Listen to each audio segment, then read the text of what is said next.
Beberapa tahun yang lalu, dengar kajian Ustadz, ini orang yang mungkin mereka yang belum paham, menganggap ini omongan angin, gitu.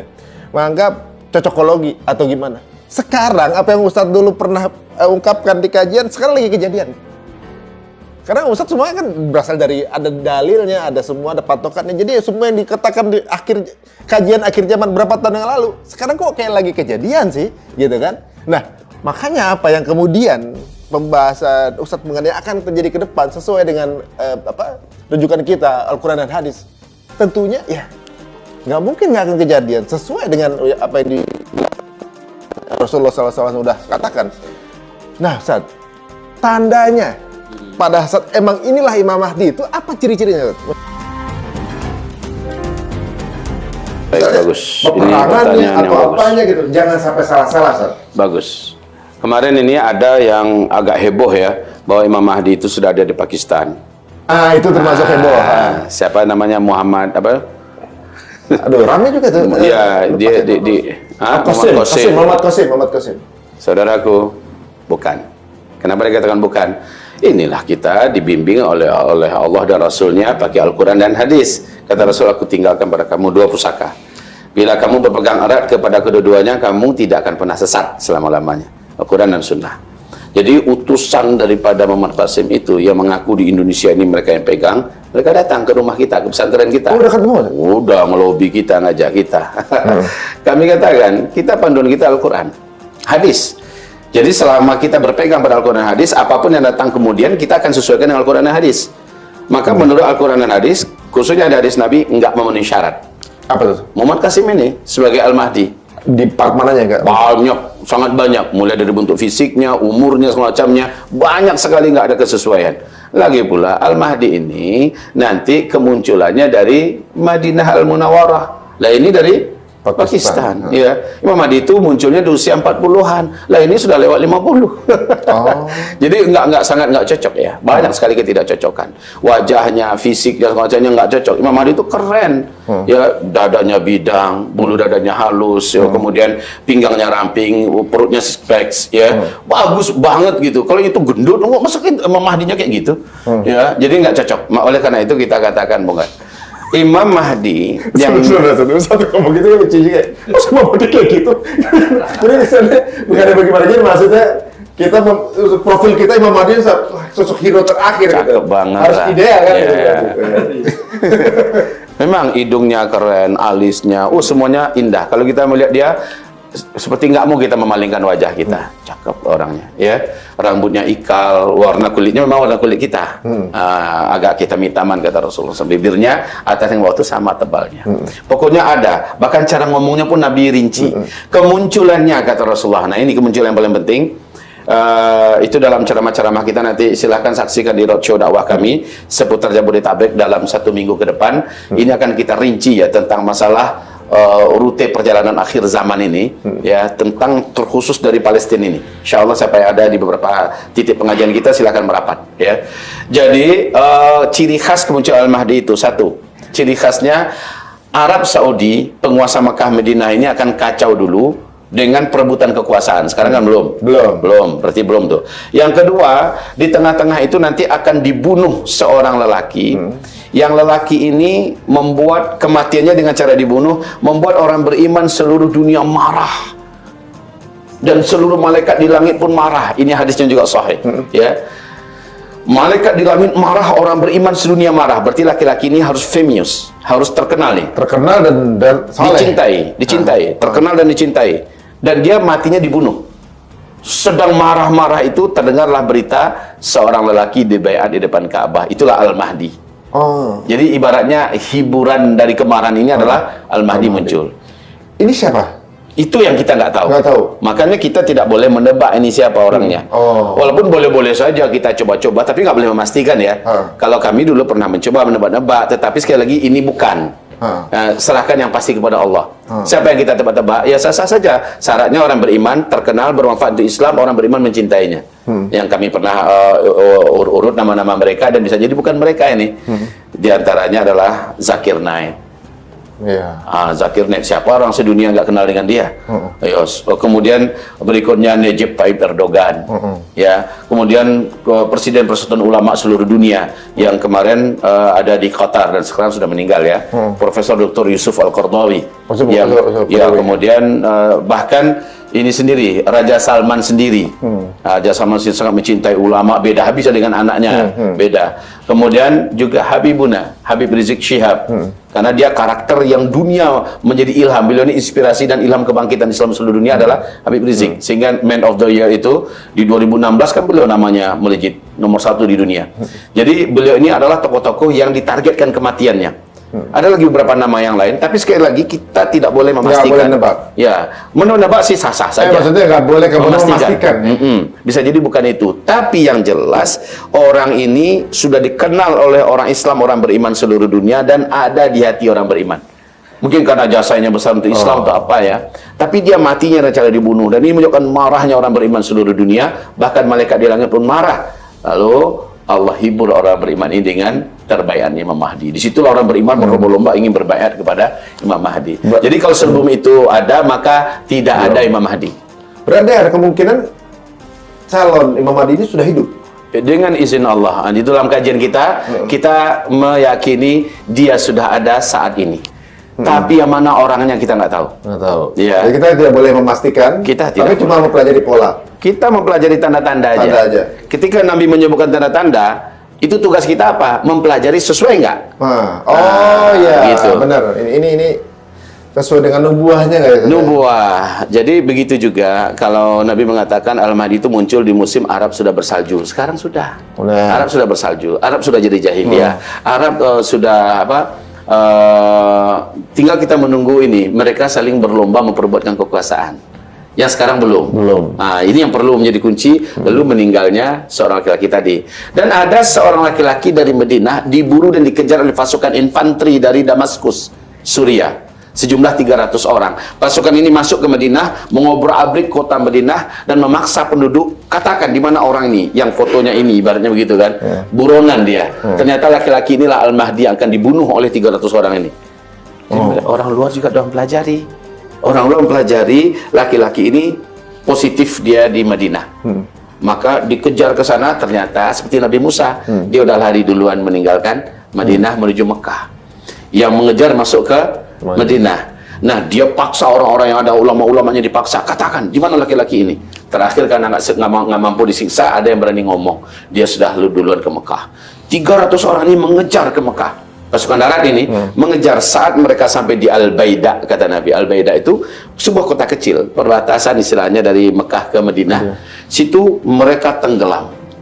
Kotanya itu gempa, lalu terbelah, lalu seluruh rumah-rumah dan gedung-gedung, seluruh kantor-kantor masuk ke dalam bumi. Dan yang mengejar ini, dari 300 orang, 299 masuk ke dalam. Satu yang Allah biarkan hidup dan selamat, dan satunya mengabarkan kami tenggelam di Al-Baida. Dengan cepat menjadi berita dunia. Maka tahulah ulama-ulamanya di Mekah, yang dikejar inilah Al-Mahdi. Karena itu syaratnya. Maka dengan cepat ulama mengepung Masjidil Haram. Ya, dengan cepat para pemuda-pemuda yang sudah sangat yakin ini saja Al-Mahdi datang, ya, maka dikepung oleh Masjidil Haram, dilihat dulu ada nggak di antara yang tawaf. Karena dalam hadisnya dia ditemukan dalam keadaan tawaf. Nah, syarat masuk Mekah itu apa? Adabnya masuk Mekah itu tawaf dulu kan, mengelilingi Masjidil Haram. Nah, ada laki-laki yang menundukkan wajah, yang mencoba untuk bersembunyi, tapi tetap tawaf. Adab masuk Makkah itu kan tawaf dulu. Jadi dia tawaf, diperhatikan oleh para ulama. Ini dia ciri-cirinya, mulai dari fisiknya, ya, ketinggiannya, kulitnya, kan nggak bisa didustakan itu. Orang waktu tawaf kan nggak boleh pakai tutup kepala. Ya ibaratnya kebuka kan, akhirnya ditangkap dia. Siapa nama kamu? Nah, begitu ceritanya. Ya, karena dia orang jujur, dia nggak mau bohong. Nama saya adalah Fulfulullah. Kamu dari keturunan anu kan, kamulah calon Al-Mahdi yang akan kami nanti-nanti. Dan dia mencoba memberontak. Kalian salah orang, carilah orang lain. Kebetulan saya mirip dengan dia. Tidak bisa, ya. Kemudian ditelusuri lagi, dia nggak pernah bohong. Akhirnya dipaksa dia mau dibaiat. Dipaksa. Maksudnya dipaksa, bukan dia yang kepingin gitu ya. Nah, kalau yang ada sekarang kan akulah Al-Mahdi, akulah Al-Mahdi, ya kan, berbaiatlah padaku, sekian bayarnya. Bukan kayak misalnya pemilihan pilkada gitu kan. Kalau pilih saya gitu. Pilihan saya, ya. Ini malah nggak mau. Malah nggak mau. Tanggung jawab gitu. Ya, begitu. Jadi ketika diancam oleh para ulama, jika engkau tidak mau kami baiat, jika engkau tidak menerima baiat kami, kau yang akan pikul dosa semua penjahat sebumi ini. Karena semua orang Islam dan orang-orang yang tidak berdosa dizalimi, menurut hadis-hadis Nabi, melalui engkaulah Allah akan angkat semuanya. Bila engkau tak berkenan kami baiat, ya, tidak berkenan menerima baiat dari kami, maka engkau tanggung dosa mereka semua. Lalu apa kata sosok ini? Kalau begitu berilah saya waktu 1 malam ini. Saya akan bermunajat dengan Allah, istikharah, dia nangis, berdoa sepanjang malam. Lalu kata Rasulullah, fa aslahahu Allahu fi lailah. Dalam 1 malam itu Allah upgrade dia menjadi seseorang yang diberi kemampuan semuanya. Dari nggak ngerti politik, Allah mampukan dia semua. Dari nggak mampu memimpin perang, Allah mampukan dia semua. Dari nggak mampu menyelesaikan masalah ekonomi, Allah ahlikan dia. Bagi Allah kun fayakun aja itu kan. Dalam 1 malam Allah upgrade dia. Kayak Nabi Musa, dalam 1 malam saja Allah angkat jadi nabi dan Allah berikan dia segala kemampuan. Ya kan? Bagi Allah kun fayakun aja. Maka besok pagi selepas sholat sunat syuruk, Al-Mahdi berkata, saya siap. Artinya untuk dibaiat dan menjadi pemimpin. Dibaiat dia. Begitu kisahnya. Masya Allah. Kayak denger cerita nih, kayak denger film nih, Masya Allah, luar biasa. Waduh, ini menarik ya, dan kayaknya ini kalau boleh sih nanti kita bikin lagi kesempatan sama Ustadz ini. Ini saya jadi banyak penasaran nih ya. Iya. Apakah kalau Yahudi ini mungkin pertanyaan terakhir, Ustadz. Yahudi merasa bahwa akan turun Mesaya, begitu kan? Di Islam dan Nasrani sepakat akan turun Nabi Isa gitu, setelah Al-Mahdi gitu. Apakah Mesaya yang dimaksud oleh bangsa Yahudi adalah Dajjal versi Islam? Iya. Iya. Jadi mereka ini sebenarnya ingin menguasai tanah Syam, ingin menguasai Palestina untuk menyiapkan kehadiran Dajjal. Yap, 100%. Nah. Sedangkan kita mempertahankan sebaliknya gitu ya? Iya, kita mempertahankan sebaliknya karena ini tanah wakaf amanah untuk umat Islam. Dan juga ini dijanjikan oleh Allah dan Rasulnya sebagai pusat khilafah Islamnya di akhir zaman. Ya. Dan kemenangan Islam, insya Allah pintu gerbangnya adalah dengan kemenangan Palestina.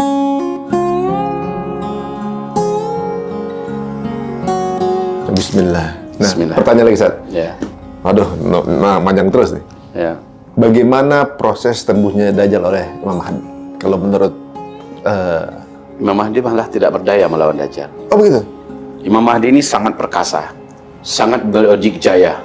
Ya, diberi oleh Allah segala kemampuan untuk militer, politik, ekonomi, untuk semua permasalahan, bijaksana, tapi dia memang tak berdaya melawan Dajjal. Oleh karena itu Allah turunkan anti daripada Dajjal. Itulah dia tanda besar kiamat yang ketiga, Nabi Isa alaihissalam. Hanya Isa yang diberi wewenang, hanya Isa saja yang diberi wewenang untuk menyelesaikan Dajjal. Buktinya Imam Mahdi malah udah dikepung oleh Dajjal, oleh orang-orang Yahudi yang menjadi bala tentaranya. Dikepung Imam Mahdi di sebuah masjid yang ada menara putihnya di Damaskus. Sudah ada itu? Sudah. Sekarang masjid itu sudah ada dengan menara putihnya. Ibnu Katsir malah memastikan inilah masjid, di tempat inilah nanti Isa alaihissalam akan turun. Dalam kitab tafsir Ibnu Katsirnya. Jadi Masya Allah ya. Jadi masjid itu sekarang sudah ada. Nah, Imam Mahdi saking tak berdayanya dikepung. Nah, ketika Dajjal memastikan besok kita bantai mereka semua, kita tunggu matahari, malam ini biar berlalu dulu. Nah, Imam Mahdi dan orang beriman tahajud, menangis, berdoa kepada Allah, udah pasrah ya. Tapi mereka juga sudah ada ilmu. Inilah saat-saatnya Nabi Isa itu harus turun. Nah, turun ya kalimatnya. Maka waktu berkumandang sholat subuh, orang sholat sunat qabliyah subuh ya, sunat fajar. Waktu qomat aqimus shalah kata Imam Mahdi. Kemudian Imam Mahdi maju ke depan, tiba-tiba langit terbuka, melihat ada cahaya turun, 2 malaikat kiri dan kanan turun, mengepakkan sayap mereka. Nabi Isa diapit di tengah-tengah. Nabi Isa kata Rasul meletakkan 2 telapak tangannya di atas kedua pundak malaikat ini, turun dengan lembut. Imam Mahdi dan orang beriman yang langsung tahu, dan memang inilah saatnya Nabi Isa turun, langsung mundur Imam Mahdi, membiarkan posisi imam sholat dipegang oleh Nabi Isa. Silakan, kata Imam Mahdi. Tidak, kata Nabi Isa, saya ini sekarang turun untuk menjadi pendampingmu. Sekarang imamnya, pemimpinnya adalah engkau. tadi komat untukmu, silahkan maju. Jadi Nabi Isa bukan lagi Nabi statusnya ketika itu. Dia hanyalah seorang sosok spiritual yang dijadikan pendamping dan penasehat, penguat dan penolong Imam Mahdi. Gitu, sholat subuh pun dilangsungkan berjamaah. Orang beriman sudah senang sekali hati mereka yang terkepung ini. Setelah itu, selepas sholat sunat syuruk, Nabi Isa menuju gerbang. Dajjal yang di luar yang udah ngepung dari beberapa hari yang lalu juga menuju ke gerbang, ingin membuka dengan paksa. Dajjal memiliki kemampuan, dia bisa hancurkan hanya dengan tiupan. Tetapi Nabi Isa udah ada di dalam. Ketika pintu gerbang terbuka, saat itu Dajjal melihat ada Nabi Isa di dalam. Dajjal ini dah tahu satu-satunya yang bisa membunuhnya adalah Nabi Isa. Sekarang Nabi Isa itu udah ada di depannya. Ini agak mirip dengan film-film Hollywood ya. Jadi antinya itu datang, Dajjal langsung meleleh. Kulitnya ini meleleh seperti garam yang kecelup air. Meleleh dan dia menjerit. Film Avengers itu. Bagusnya dibuat film ini. Itu mirip dengan film Avengers ya. Thanos keluar jadi pasir-pasir gitu kan. Nah, sama ini idenya. Astagfirullahaladzim. Mereka ngambil dari situ ya. Kayaknya, jadi begitu. Jadi disitulah Dajjal menjerit sampai kedengar jeritannya ke ufuk timur dan ke ufuk barat. Saking kuatnya jeritan Dajjal ini. Lalu Dajjal lari ke ujung dunia yang terjauh. Nabi Isa udah nunggu di sana. Dia lari lagi ke ufuk dunia yang paling terjauh. Nabi Isa udah di sana lagi. Kemudian barulah Dajjal lari ke Bab Elud. Bab Elud ini adalah sebuah kota yang dibangun semegahnya hari ini oleh Israel dan dibuat namanya Bab Elud. Kata Rasulullah, kematian Dajjal nanti adalah di Bab Elud. Bab Elud ini baru kemarin ini dibangun. Diberi nama Bab Elud. Dan kenapa diberi nama Bab Elud ya? Ya, Nabi dulu mengatakan Dajjal akan dibunuh nanti di Bab Elud. Kemana dibangun? Nggak tahu. Kayaknya orang Yahudi tahu. Orang Yahudi tahu bahwa ini adalah kota di mana tempat berlindungnya Dajjal. Disiapin gitu. Ya, disiapin tempat berlindungnya Dajjal. Tapi ini kan udah bocor skenario-nya oleh pencipta skenario yang sejati, Allah kan. Oleh Allah dijadikan Nabi Isa udah nunggu di sana. Di Bab Elud itu sendiri. Ketika Dajjal datang ke Bab Elud, langsung dicegah oleh Nabi Isa, maka ditusuklah ia dengan senjata yang khusus dibawa oleh Nabi Isa dari langit. Dengan senjata itu Dajjal mati. Mirip film kan? Dan ini hadisnya sahih semua. Masya Allah. Jadi teman-teman ya, ini bukan cocokologi, ini semua sudah ada di kitab, gitu ya. Karena apa yang dibilang Ustadz di tahun yang lalu, sekarang lagi kejadian, benar kejadian. Apa yang diceritakan beliau ini, Ustadz kita ini bukan peramal, Ustadz kita ini memang membaca kitab gitu. Orang muslimnya jarang membaca ya. Dan itu semua dikisahkan detail ya Ustadz ya. Coba dibaca buku nanti, Nubuat Perang Akhir Zaman ya. Nubuat, kalau nubuat itu ada hadis Nabi tentang perang-perang akhir zaman. Maka peperangan yang ada sekarang ini endingnya kemana? Kita dibimbing Rasulullah. Maka petanya kita jadi tahu gitu. Dan kita juga jadi tahu akhirnya Mas Ari. Saat kita bincang kok ada kayak gini ya orangnya ya, malah perutnya ke Israel. Buya nggak heran. Buya nggak jadi heran. Kenapa? Memang Nabi sedang gambarkan di akhir zaman ini orang terbelah habis. Mukmin beneran atau munafik beneran. Lihat dia berpihak ke siapa. Dari situ ketahuan, maaf ini kalau segi politik di 2024 kan banyak yang kita bingung, loh kok mendadak si fulan ikut ini ya, kok dia beralih ke anu ya. Itu mungkin manuver politik. Kita belum boleh mengatakan dia munafik, hipokrit, semua nggak boleh. Tapi dalam urusan Palestina pasti orang ini munafik atau mukmin kelihatan tuh kemana dia berpihak. Hitam putih, clear. Hitam putih. Tapi kalau politik ini kita harus berbaik sangka dulu. Oh kenapa si fulan yang dulu notabene-nya Islamnya kuat kok jadi gabungnya ke sini. Udahlah husnuzon aja lah dulu gitu aja ya. Tapi di bidang Palestina nggak bisa husnuzon. Kita lihat saja dia berpihak kemana, di pihak mana dia. Di situ kan kita ketahui dia mukmin atau dia munafik. Masya Allah, ini clear banget ya teman-teman. Ini saya nggak dengar cerita nih ya. Jadi saya rasa mungkin teman-teman juga ngerasain yang sama. Kayaknya sepakat kalau suatu saat kita ada waktu lagi beliau ke Jakarta, kita culik lagi ke sini. Amin. Banyak pertanyaan di mulut saya kayaknya, ini kayaknya cocok untuk part berikutnya. Jasa kelahirin saat waktunya dan luar biasa ini. Nggak berasa ya? Ini daging semua gitu. Nggak terasa dari awal ngebahas bagaimana sifat-sifat orang, termasuk Palestina akan seperti apa nanti ujungnya. Ya mudah-mudahan nih banyak yang mendengar. Siapapun yang sedang menyimak, bila diterima dengan iman, sebarkan pada yang lain. Perbanyak ya, sebarkan link ini, klik terus like, apa tuh namanya? Subscribe. Terus perbanyak sehingga banyak orang jadi tahu. Lalu banyak orang berpihak dengan perpihakan yang benar. Karena banyak orang yang tak tahu, lalu dia akhirnya kebawa berita bohong. Masya Allah. Kan dia nggak beriman, tapi dia terbawa ya. Jangan sampai kita juga begitu. Ustadz, mohon maaf kalau misalnya ada yang mau ngikuti antum, mungkin baik penonton kita ini baru kenal Ustadz di tayangan ini misalnya. IG-nya apa, YouTube-nya apa gitu. Nah ini TikTok-nya apa? Ini orang media kita bisa ngasih tahu nih, Mas Ahmad. Nah, ini antum ada di sini nanti. Atau kita tulis aja di ini. Ditulisnya nanti dibantu aja oleh timnya Mas Ari ya. Oke, silakan. Malah ini bagus untuk di akhir zaman biar bertanya pada orang yang bidangnya gitu ya. Jangan sampai bertanya bukan pada bidangnya. Ibarat komentar kemarin yang cukup bagus, mau belajar bahasa Inggris kok datangnya ke guru-guru yang Mandarin kan jadi lucu aja. Alhamdulillah. Ya memang kita hati-hati sekali dalam memilih keilmuan. Ya, alhamdulillah Indonesia memiliki banyak guru-guru atau asatidz ya yang luar biasa. Dan masing-masing punya spesifikasi yang jelas. Jadi kita untuk pembahasan ini beliau yang paling tepat dan alhamdulillah kita bisa dapat waktu beliau kedarolah lagi sedang ke Jakarta. Insya Allah jadi ajang ta'aruf juga teman-teman yang baru kenal dengan beliau. Kajiannya selalu kayak lagi didongengin gitu ya. Didongengin sesuatu yang akan terjadi gitu. Jadi ibaratnya kalau teman-teman suka nonton film superhero gitu ya, itu fiction, Ustaz. Ya. Gitu. Ternyata banyak juga ngikutin dari Buya yakin mereka pasti baca kita. Kita yang nggak baca, Ustaz. Kita yang dia nggak baca. baca lalu mereka yang filmkan dalam halusina dengan khayalan mereka. Waduh. Ide ceritanya dari kita. Bener ya. Ya. Coba lihat Mami Return, apa film-film kayak gitu tuh banyak dari dalam Islam yang kupasannya itu adalah dari sana. Apalagi film 300 dulu, pasukan 300 pasukan Romawi lawan ribuan gitu kan. Itu pasukan Badar banget itu. Badar banget 300 ya. Masya Allah. Jasa kalau harus waktunya. Insya Allah mudah-mudahan menjadi pelajari Ustaz ini. Ya amin ya Rabb. Amin. Dan teman-teman semuanya udah tahu semua info mengenai Ustaz, dan untuk teman-teman yang merasa ini bermanfaat, monggo silakan di-cut di part mana aja untuk mudah disebarkan, monggo saja. Kita sudah wakafkan tayangan ini untuk teman-teman semuanya biar menjadi edukasi. Jadi terima kasih semua untuk menyaksikan cerita untuk. Jika ada kritik dan saran, monggo silakan dimasukkan di kolom komen. Sampai ketemu lagi di episode berikutnya. Assalamualaikum warahmatullahi wabarakatuh.